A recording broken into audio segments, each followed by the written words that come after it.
2. Gotcha. All right, we are live. I'm here with Rory Ramsden. He is an excellent storyteller. Here, let's see. I wrote a little tune here. So.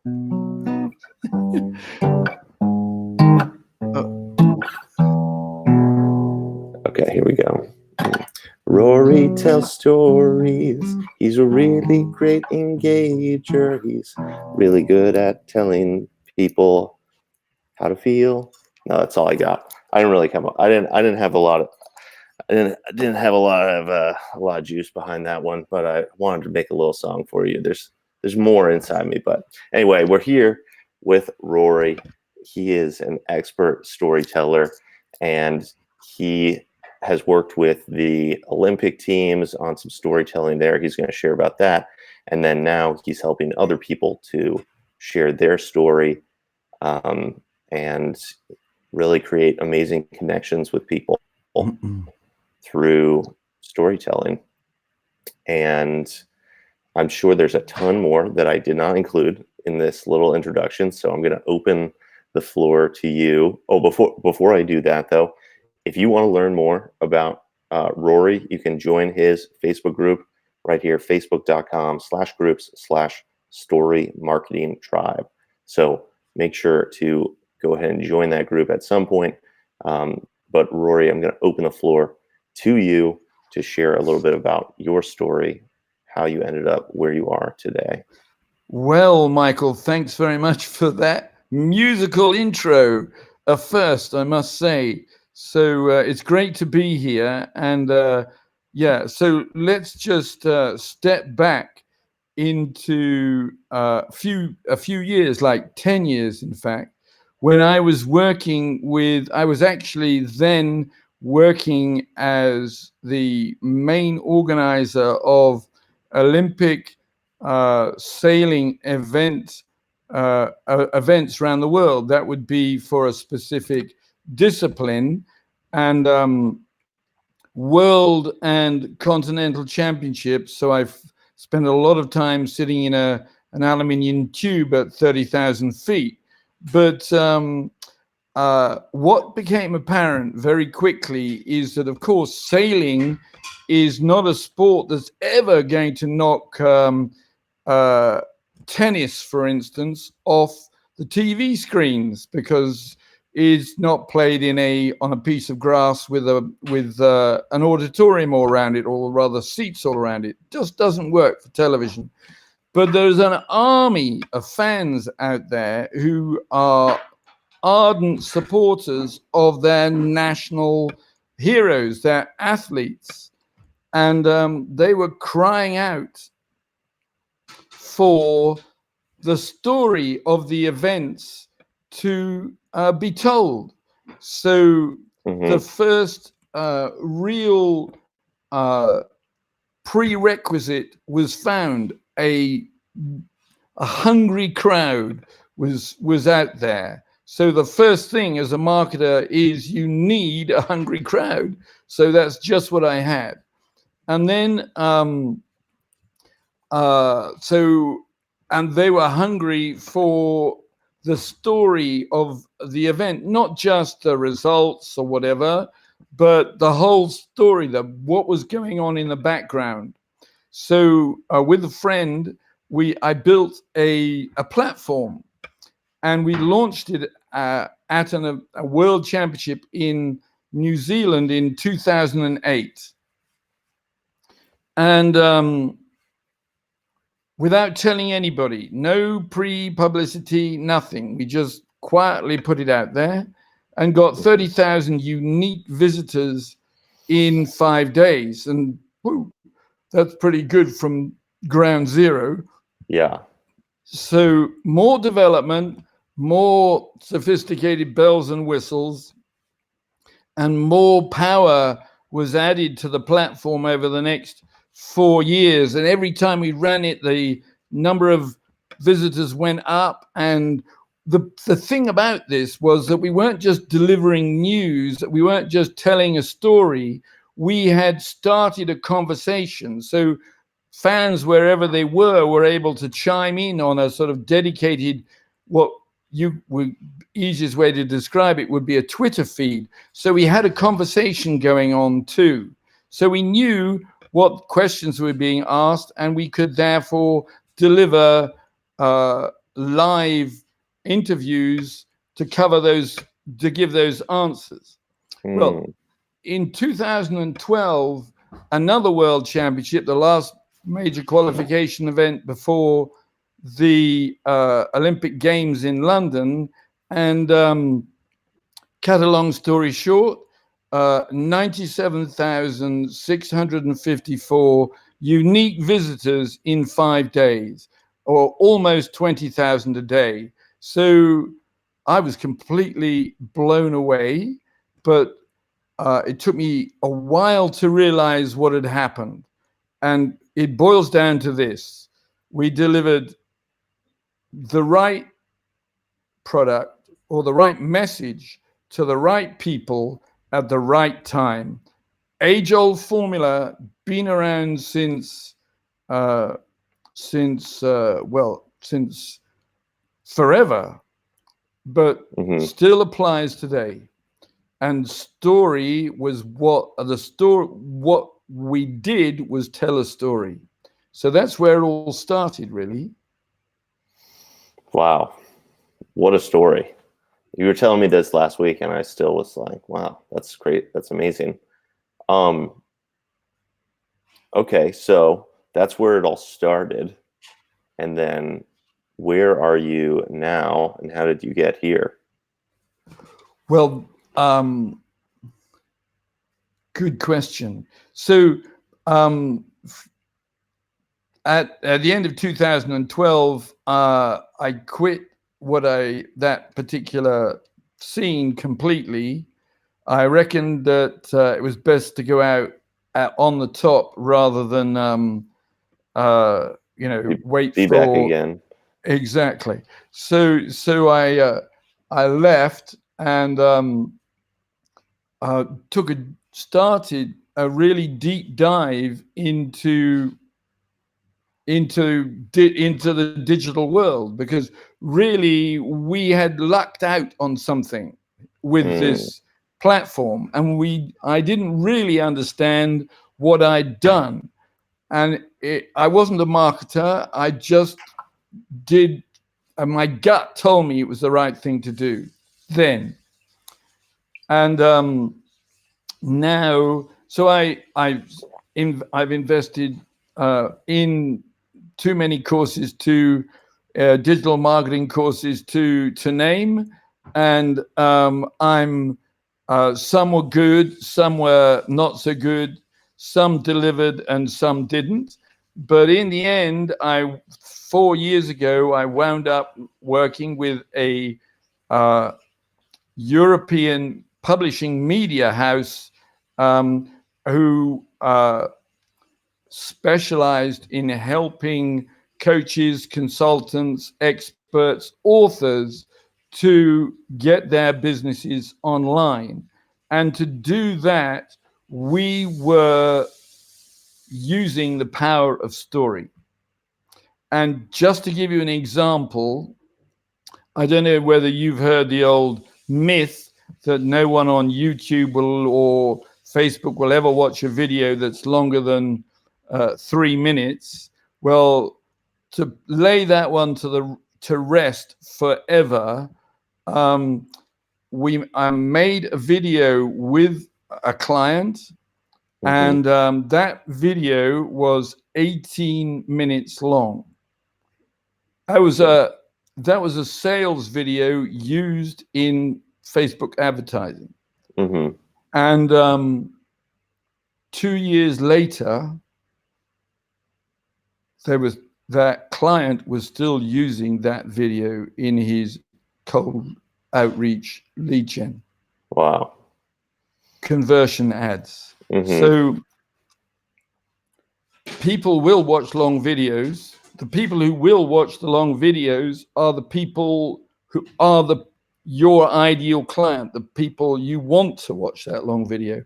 Everyone else will go away, which is ideal, just what you want them to do. So the quality of the leads that you're getting is much better. Yes. Awesome. We got some people here. Karen, thanks for being here. Josh, thanks for being here.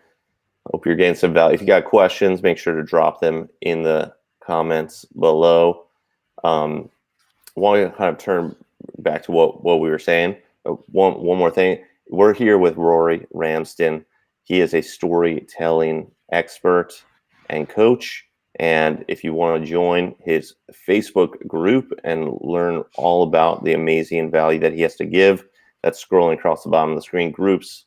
It's facebook.com/groups/story marketing tribe. So Rory. Okay.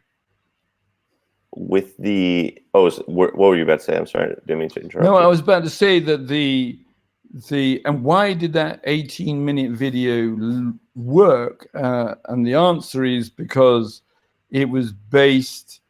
It was a story.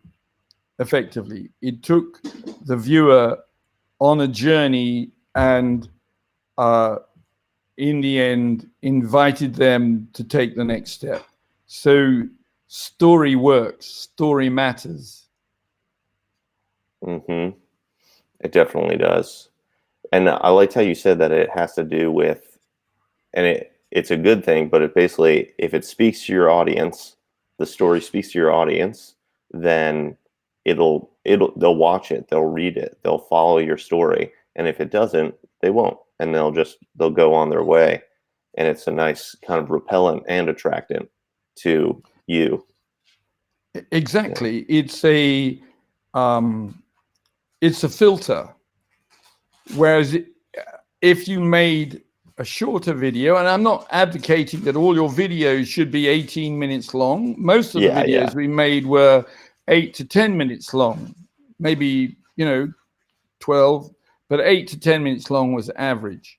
But equally, I've made a video of 5 minutes with a client, and that worked as well. So it's all about speaking to your people, and if you're speaking to the right people, or you want to speak to a certain sort of people, the very message you put out will polarize the market and push some people away and attract others, and that's what your marketing has to do. Yes.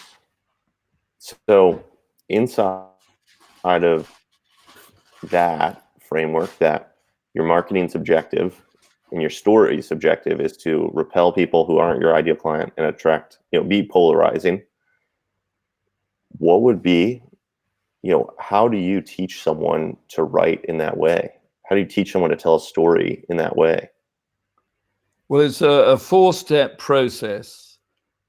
And it starts at the very, very beginning. So you have to go on a journey of discovery. You have to understand the context in which you're working. In other words, the market. You have to really understand not who your ideal client is demographically, but what is driving their decision-making process, and where they want to get to. Of course, you understand that, Michael, but a lot of people forget these crucial steps. And the third one, go on. Sorry, I just want to review. So the first step is context, the market that you're working in. I mean, when Steve Jobs looked at the analog mobile phone market, he looked at brands that no longer exist and decided that there was a big opportunity and how to attack it, because he could see what the competition was doing. The competition was the context of the market. Exactly. Okay, gotcha. And then step 2 is who is your ideal client, as in what drives them, what are their pains, what are their problems, what's their Yeah, vision, right? exactly. Okay, Really awesome. deep understanding. You've got to know them better than their best friend almost. And Mm-hmm. so people say, well, how do I do that? And well, a lot of research. Mm-hmm. I've David Ogilvy, the uh, the iconic copywriter, Madison Avenue advertising man. I think one of his quotes is something like, I'm the only genius who ever got here by doing research. mm, It's all about research and digging into your own to universal human experience to understand your own reactions to being put in certain situations, and then testing your hypothesis by telling stories in to your audience and seeing which ones engage. You can't do this in a bubble. mm, I totally agree.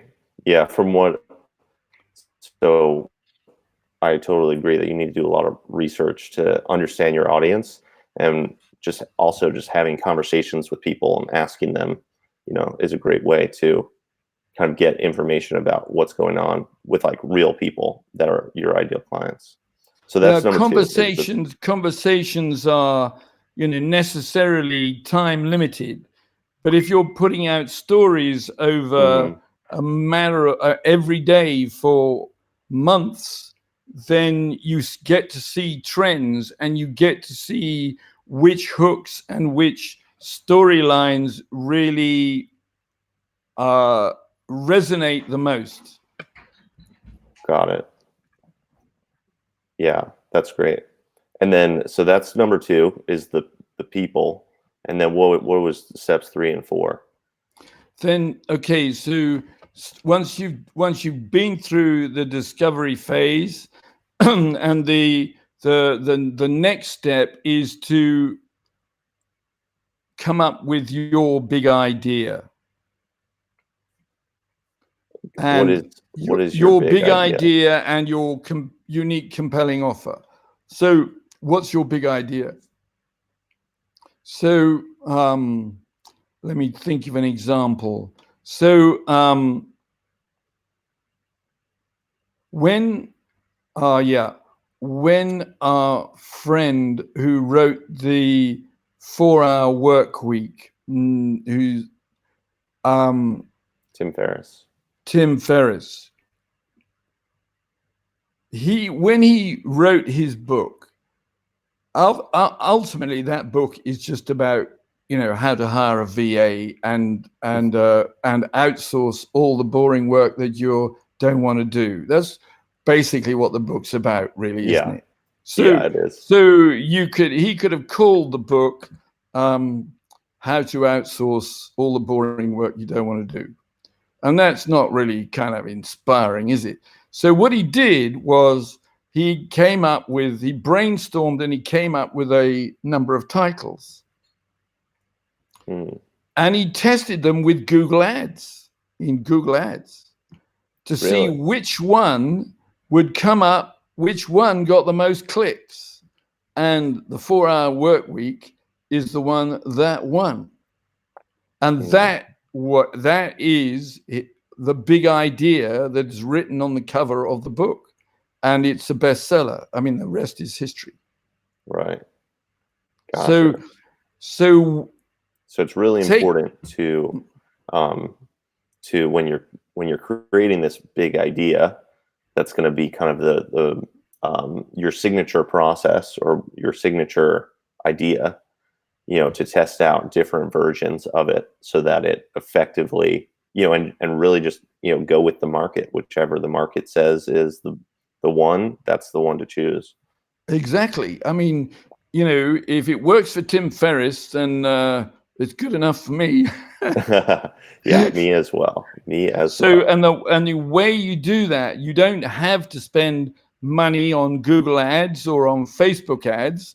I mean, if you're testing, if you've got an you know, working for some big company and you've got a major budget, then obviously that's a quick way of doing it. But again, the way to test that is to put out stories in the marketplace and the hooks, with using different hooks and headlines and leads, and actually get the marketplace to tell you what they like. So many people, you know, think I'm going to build a product and this is what the product is going to include, and then I'm going to sell it and I'm going to do a launch and it's all going to be fine and dandy, and I'm going to build this wonderful funnel. And so they press all the buttons and do all the work and spend 6 months or more building it, and then nothing happens because they haven't involved their audience in the conversation. Yeah, that goes a lot into I don't know if you've read the book Launch by Jeff Walker. Yeah, I've got, yeah. You know, all of his system focuses, the first part is just talking with your audience, talking with the list or the people that you already know, about, you know, oh, like if I was to do something like this, what should I include in it? You know, so I agree. It's super important to just have conversations with your audience via storytelling, and you can make posts on your personal profile. You can start, you know, if you have a Facebook group, or you can even go into other people's Facebook groups and just start asking questions about what people are looking for. And but you can actually just, if you find the right group, you can just read what's in front of you and intuit what's going through their mind that made them write what they did, and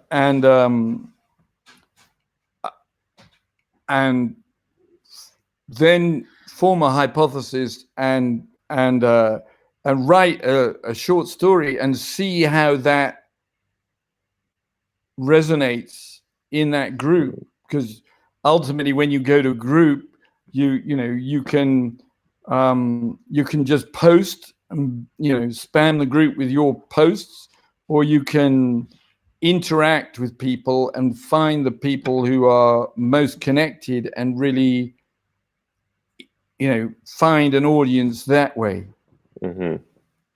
Yeah. So going back to the 4-step process, so that's the big idea, and then testing it with the market. And then what is the 4th step?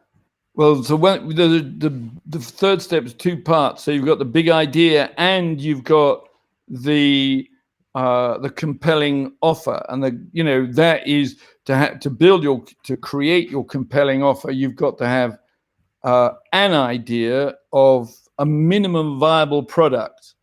In other words, a product that you're spending the minimum amount of time putting together, and you are so you've got features and advantages and benefits and price, but there's so much more to an offer than that. I mean, ultimately, an offer is all about, if it's a compelling offer, it's easier to accept than reject. And to make it that compelling, you have to really understand what is driving your ideal client, what the goal they need or really desperate to achieve. So you can't make an offer without doing the discovery phase. And, so it's a sequence, and you can't take one piece out of the sequence and hope it'll work. And so I want to say hello to some of the people that we have on. We got May, Gregory, May, this will be available later. Gregory, what's going on? Thanks for waving. Appreciate that. And then Asim, I see your question here, and we're going to get to that in a little bit. And then we're talking with Rory Ramsden. You can join his Facebook group where he teaches all about storytelling at facebook.com/groups/story marketing tribe. And then Rory, so that's step 3. It's 2-parter. You got the big idea, and then you have your minimum viable product offering. Right. So you've sketched out a product you want to deliver, and you think that your market wants, and then the next stage is to really dive into the process of storytelling. How do you prepare yourself to write a story? How do you come up with story ideas? How do you actually, what words should you use to write a story? All these different things that we go through. And I should say right now, this is not about this. You don't have to be Hemingway or J.K. Rowling to do this, because ultimately you just need to have a framework in which your story which will help you to write a properly structured story. And in using that, in creating that story, you don't have to write The Lord of the Rings to be successful every day. You can write a story in a tweet if you have the time to do so, because the short stories, the really, really short stories, are the most difficult to write. Why is that? Because you have to find the words that deliver the message. And a good story is punctuated with short sentences, with powerful verbs. Adverbs are the devil and should not be used, and adjectives are optional, but don't overdo them. So just to give you an illustration, a very simple one, Michael, you can sit in a chair. Okay, bland, boring, but you can drop into a chair, you can slump into a chair, you can slide into a chair, all give you a different image, mental image of what's happening. Yeah. Interesting. Okay. Huh. I never thought of that, or I didn't think about it from that perspective, that it causes a change in the. Interesting.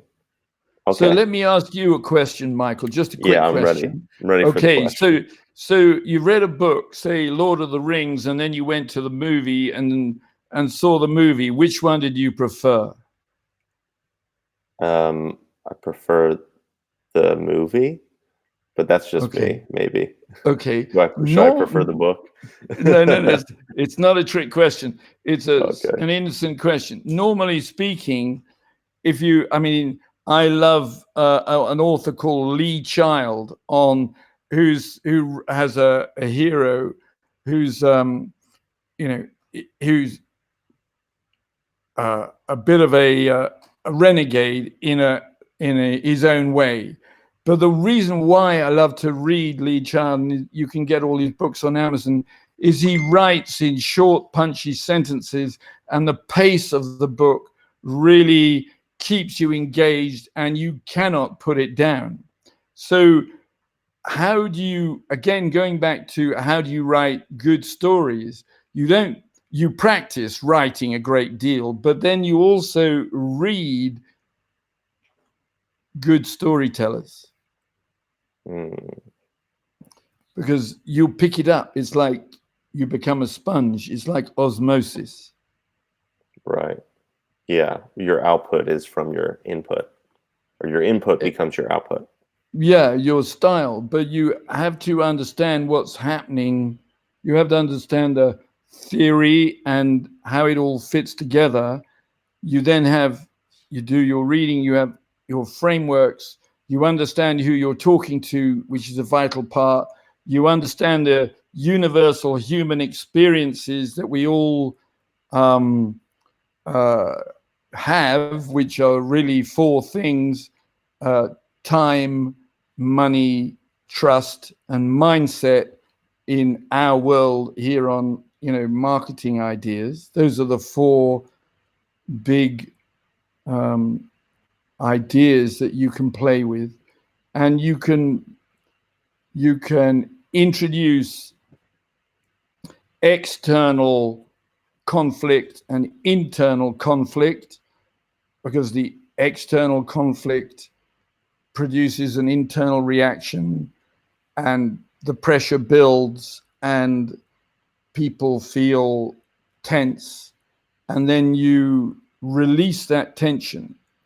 So it's like a wave, and every time you release the tension starts to build again, and you get kind of hooked on it. It's like watching a series on TV. Every time you get to the ad break or just before the ad break, there's a cliffhanger, and you got to come back and find out what happened.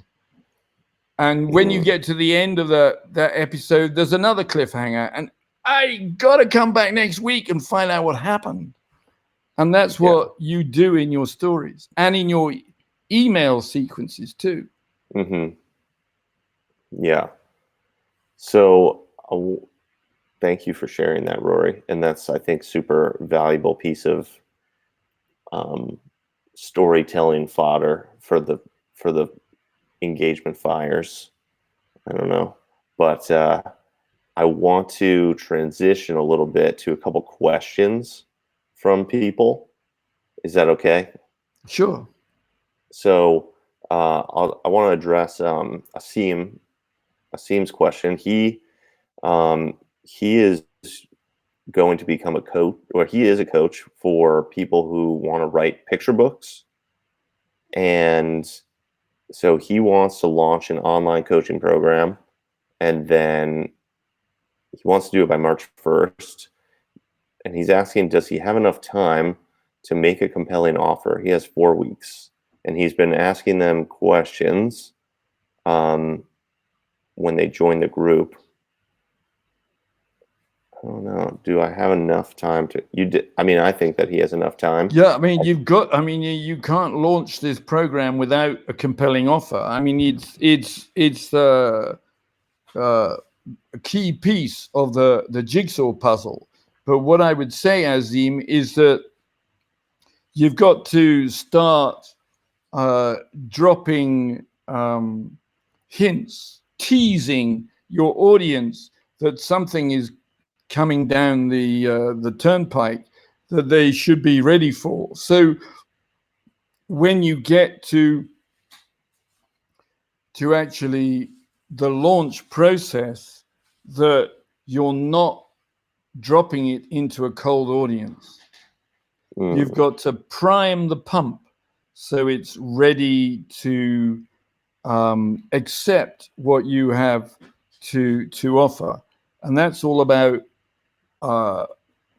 as you already said, Michael, the confirming your hypothesis, getting feedback. And I mean, Jeff Walker says that they're really refining their offer and their what their product, even right up to the last moment, right up to the moment that the cart opens. It's, you know, a successful product is not built, set in stone, videoed, and loaded up into lead it's pages or all ready something. to go. It's not like that. It happens. You as the producer, Asim, you only have to be 1 week ahead of the leading student in your program.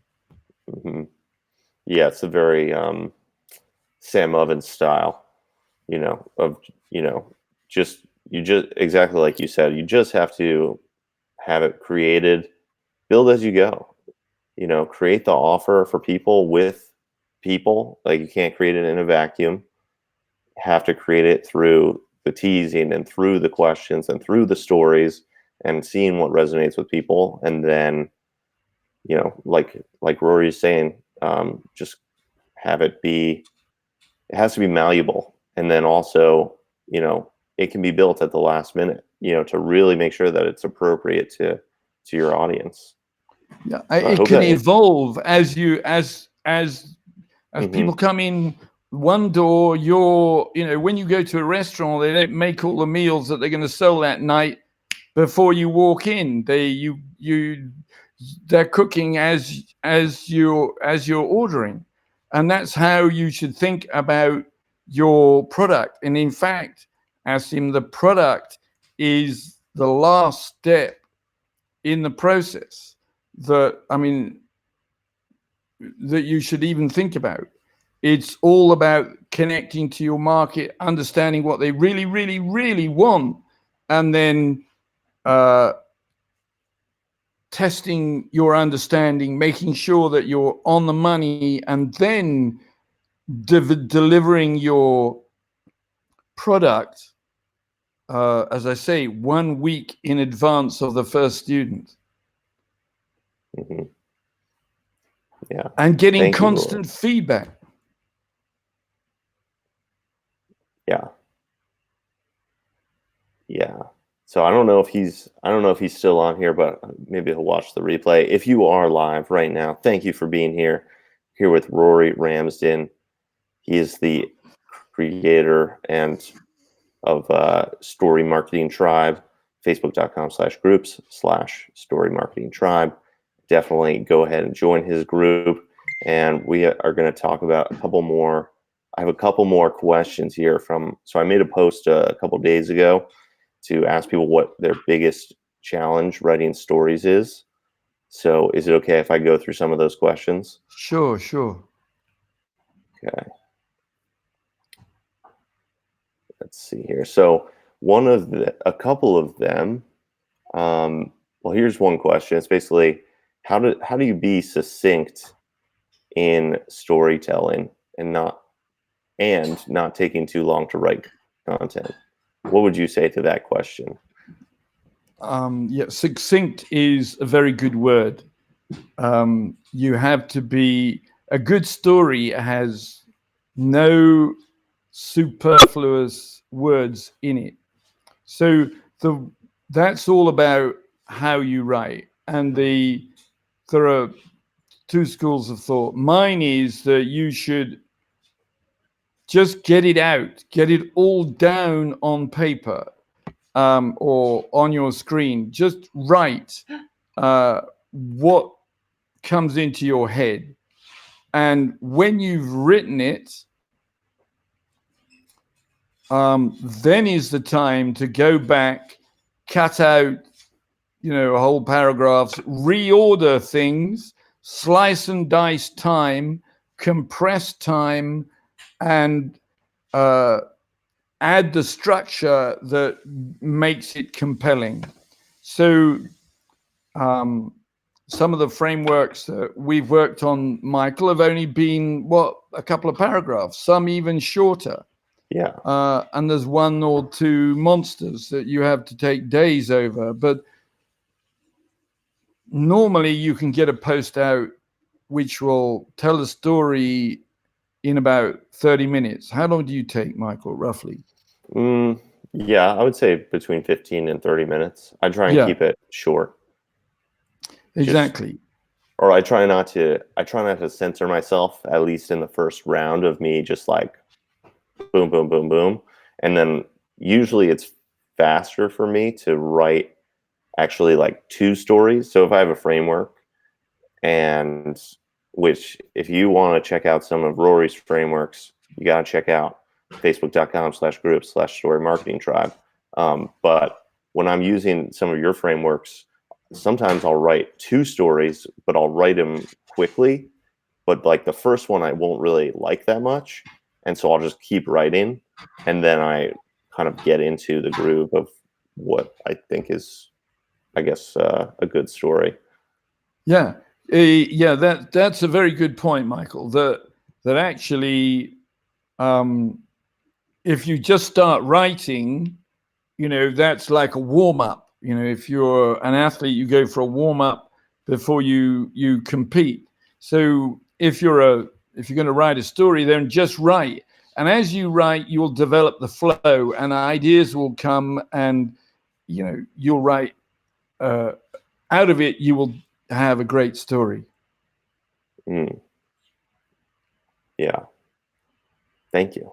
Anything else on writing succinctly and kind of just getting into the flow? Well,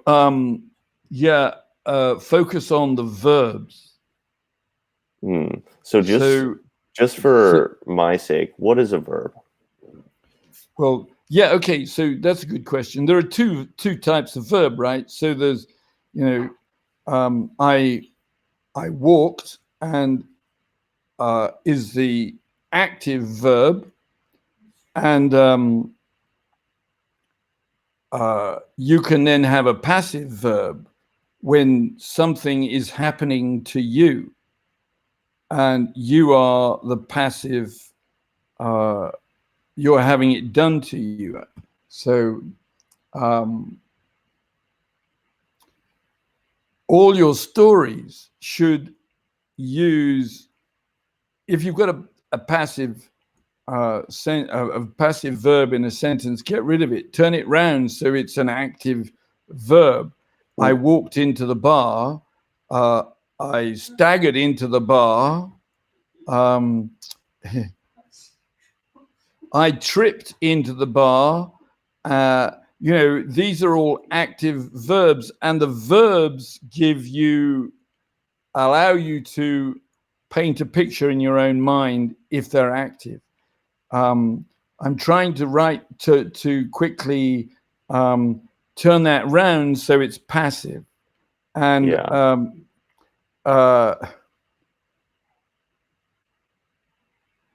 I can't immediately do that. I'm sorry. I walk. I don't know. Walk. Sure. Just to be really stupid, the bar was walked into by the man. I mean, it doesn't work, but it's, I see. Yeah. It's reversed. Mm-hmm. So don't use the passive. Use the active. Keep it short. And if you waltz into a bar, that's all you need to do. Everybody knows what's happening. It's he waltzed into the bar. 5 words. Full stop. Then if you're tempted to use an and at that point, don't throw it away, put in a full stop, and start a new sentence. If you find yourself writing with tons of commas, replace them with full stops and create shorter sentences. That's an awesome piece of advice. Yeah. Write shorter sentences. Yeah. So, and when you write, I mean, when you've written, especially nowadays, I mean, especially nowadays on social media, when you've written your great story, you have to format it so it's not intimidating to read. So, yeah, if you just put a big block of text up there, yeah, everyone, I can't be bothered with that. It might be the greatest story you've ever written, but if it's formatted badly, no one will read it.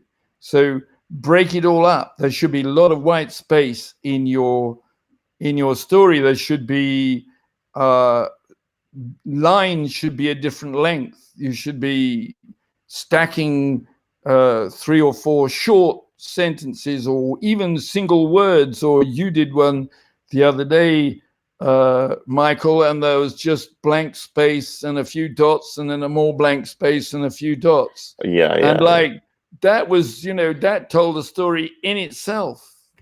yeah. That's you want to just have like one sentence per line, basically. Not all the time, but like for a readability standpoint, it's easier to read it, And that's how our minds work. Yeah, I mean, in today's world, I don't know whether you read a Hemingway. I mean, Hemingway in the Hemingway app is everybody's favorite go-to app for being, making their writing succinct. But if you read Hemingway, his sentences aren't that short. They were then, but when he was writing, but they're no longer. We've got even shorter now. Our attention span is shorter than a goldfish, I think. Yeah, me too. Exactly. I'm shorter than a goldfish. I'm wearing gold, so I must have the attention span of a goldfish. So we have a couple of comments here. Just want to call them out. We got Lawrence here. Thank you for being here. And 7 seconds, he says, think of who my target and try and put them in the story with descriptions. And then Asim, he says, do I front load it with features? Asim, I would say you want to ask your audience about what features would it be front loaded with, as opposed to anything else. But I have some other questions here. I really have one more question, because I don't know how long you have, and I know it's actually late where you are, so I want to respect your time. So I had someone ask, basically, when you're telling a story from a marketer's perspective, how do you balance basically telling a story and then also providing some type of value inside of the post?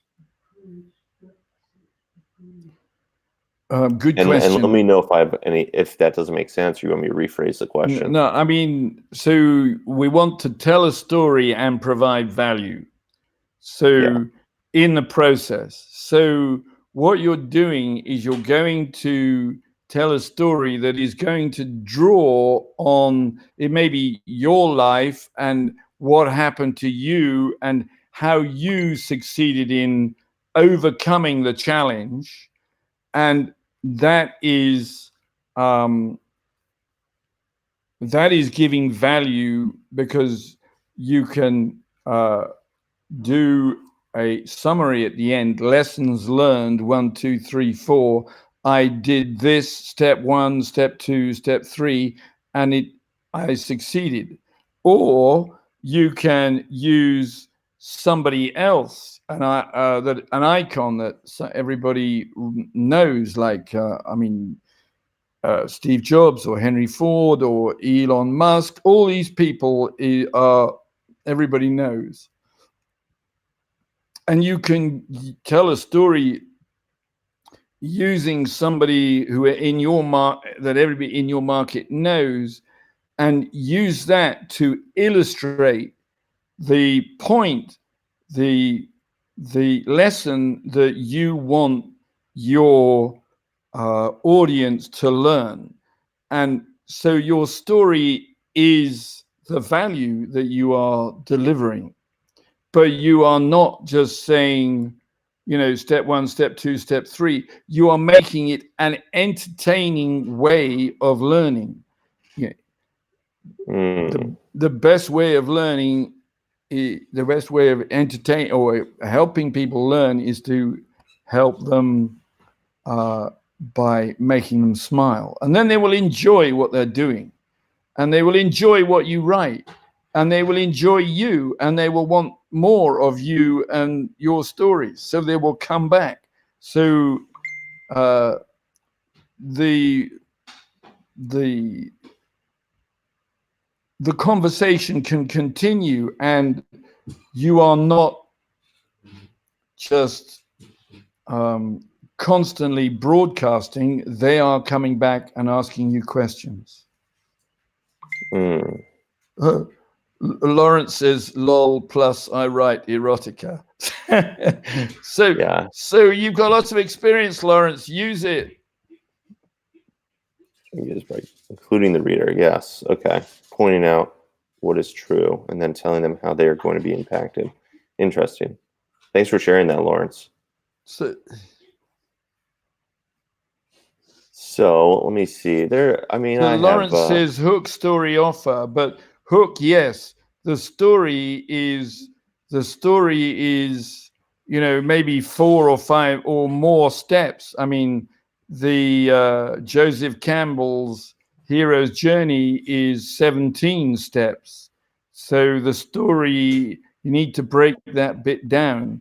And sometimes not making an offer is just as powerful or even more powerful than making an offer, because you've opened a loop and you haven't closed it yet.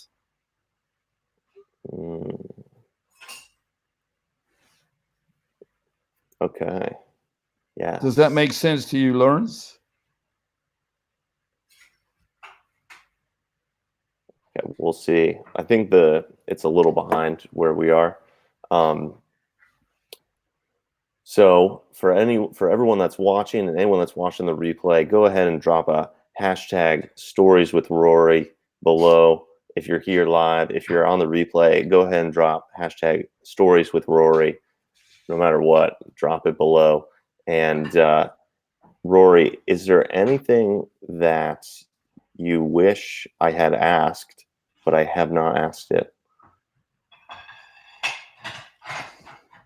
That is a question that I always ask as well. And because it really puts the person you're talking to on a spot. But there's one... I didn't mean to do it like that. No. And I love being put on the spot, because while I've been talking, I've come up with the answer. And the answer is that we've talked about discovery. We've talked about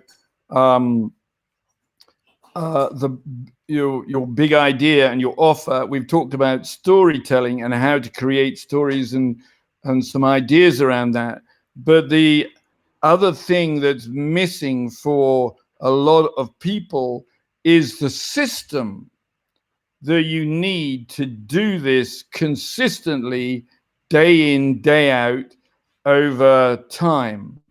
Because a lot of people start by writing a story and then another story and another story, but they don't have a system. So it all goes off the rails pretty quickly. So they're attracting people and they don't know who to talk to next. They've written all these stories, but they can't find them. They have, they don't have a structure in which to work.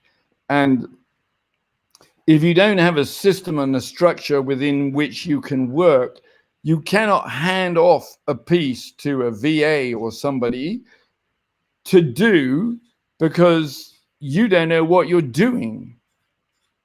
And if you told a VA what to do, you would be working around the VA, because the VA was working a bit of the system and you had none. So the final piece in the puzzle is a system. And so that you can find your stories, you know where they've been, you've posted them, you know what engagement they got, you know which ones are therefore the most successful, and you can then focus more on the pieces that work and ignore the pieces or rework the pieces that didn't.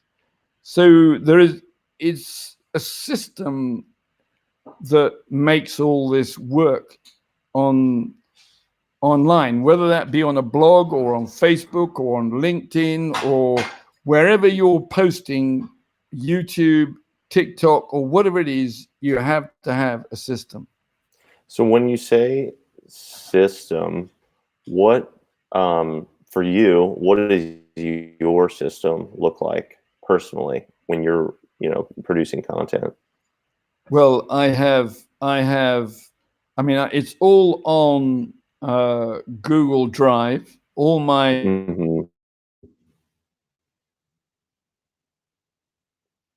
Mm-hmm.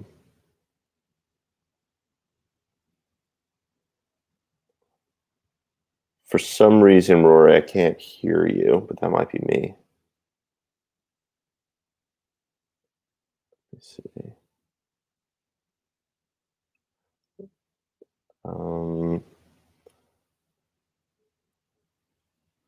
Let's see. All right. Let's see. Waiting for him maybe to reconnect on, but I'm not sure if we'll have him back. Let's see. Okay, so integrating, you mean cross-referencing your stories, Lawrence? I'm not sure. We will need to ask. Yeah, did you lose my audio too? Let's see.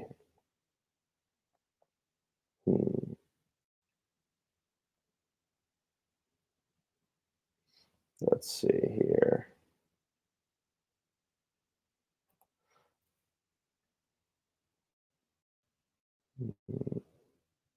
Yeah, no audio, nothing. All right, that's it. We're gonna call it. I don't know what. Let's see here. I think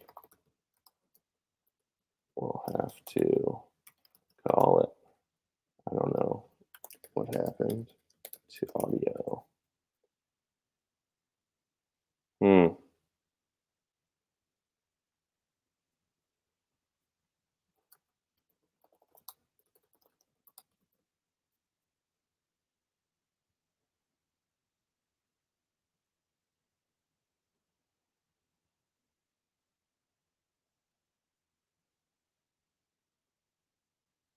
Let's see. Now, can you guys hear me at all? Anyone? No. Doesn't seem like anyone can hear me. Silence. Silence over here.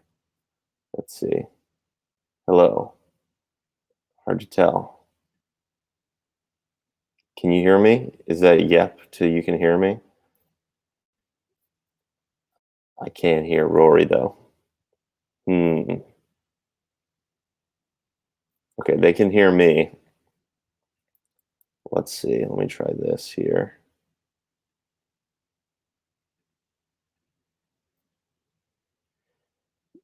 So, Rory, we're gonna do some technical. We're gonna do some technical stuff down here. I wonder if Rory can hear me. Rory, can you hear me? Okay. So in the Be Live, above your face on the bottom, is there a little gear?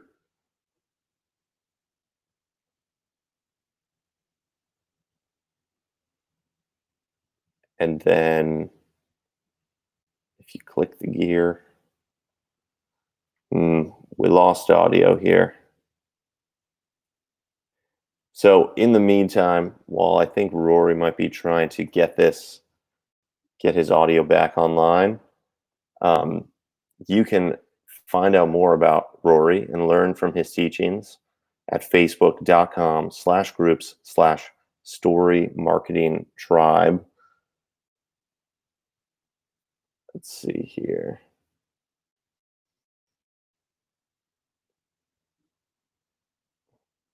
So very exciting, you guys. This is what. Okay, Lawrence, go ahead with your question. Hopefully, we can answer it. If Rory's able to get the sound back, and this is the exact type of drama that you might want to create with your stories. We don't know what's going to happen, right? Nobody knows if Rory will get his sound back, so it keeps you watching. You're waiting. You're intently just thinking, "Oh my goodness, oh my goodness. I wonder what's going to happen. Are we going to hear the end of Rory's systems? Are we going to learn about how Rory creates stories consistently with ease, with flow, and and maybe he'll jolt back into audio. That's that. We're using the verbs that we learned about today. His audio is gonna start crashing into our world. Okay, how can we present stories on adult nature, aka Raka, but be able to keep the romance in it? That is a great question. So you guys don't mind this, but I'm gonna try and give Rory some instructions to get the sound back.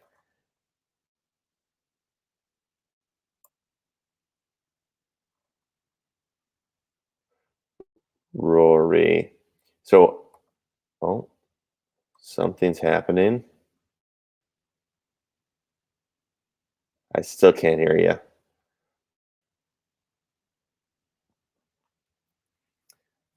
So you can hear me. That's good. Um, I cannot hear you. I think if you go to Be Live, the app.BeLive.tv, the where we were having this video conference, I think at the very bottom in kind of like the staging area, if you look next to your name, if you see your name next to it and next to the X, there should be a gear. If you click on that gear, do you see the gear that I'm talking about?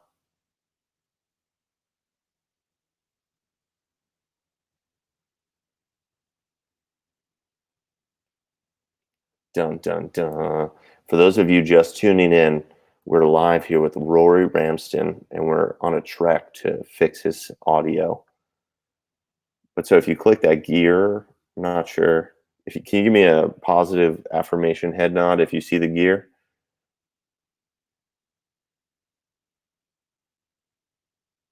Okay. So if you click it, for me, I see audio settings and the ability to select the microphone that it's being received from, but it might not for you.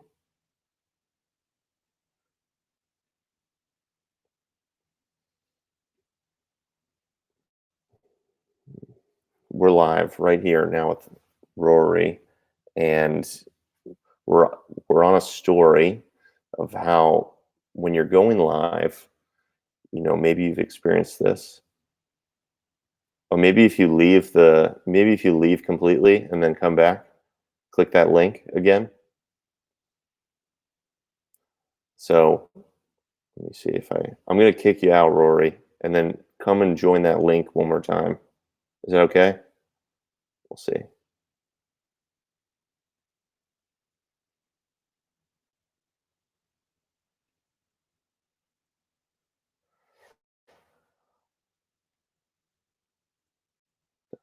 Dun, dun, dun, dun. All right. Let's see here. Oh, yes, I can. I'm going to put you back into the stream here. I Can you hear hear you, me now? Rory. Yeah, I hear you now. Okay, cool. There's an echo. I'm sorry about that, folks. Tech stuff. Yeah, that's what happens. That's what happens with technology. Um, yeah, there's a question: how do you write erotica but keep the romance in it? Through stories. That's a specialist. That's a specialist question that Yeah. If you don't have the answer, that's not okay too. properly qualified to answer. Okay. So, I kind of forget where we were in the scheme of it all inside of our story here. Is there any? I guess Okay. yeah, I was going to say we'll pretty much. I mean, yeah. wrap To up go pretty back, soon. then But you need a system, and my system includes a system that tells me where I've posted my stories, which group, whether it's on my profile, whether it's in my tribe, whether wherever I've posted it, LinkedIn, for instance. And I've got another page in that spreadsheet that allows me to track the engagement on each post, so I know which ones are getting traction. I can see who is interacting the most, and therefore I can start a conversation with them. And I know when I last spoke to them or messaged them, so I can keep the conversation going without being a pain, and nobody, in theory, falls between the cracks. It's taken some time to put together, put away. Yeah, as most systems do. Yeah, absolutely. But it means that I can give a spreadsheet to a VA and say, just go through the last 100 posts and tell me, and put how many likes, how many comments, all that against each post. And then I know which ones are working best. Gotcha. And then you can progress from there and, write similar stories to the ones that got the most engagement. Right, because once you've created one story and you've used it on your news feed, for instance, you need to change it up a bit before you reuse it. Facebook algorithm knows that story's been used before. Gotcha. Thank you for sharing that, Rory. I think it's important to make a note of truly being a great storyteller is knowing what stories you've told and being able to track that and reproduce new stories and similar stories with a system. I want to thank you again for being on here. Thank you, everyone who stuck it through and continued to be on here, even through a little bit of technical difficulty. If you want to work with Rory, you can definitely join his Facebook group, his community. It's facebook.com/group/story marketing tribe. Is there any other way that you would want people to get in contact with you, Rory? No, I think that's a good place to start. And if you join the tribe, you will receive a welcome message from me, personal, not using ManyChat or anything, but from me, I will sit and say, hi, welcome. And we can start the conversation from there and see how it goes. Perfect.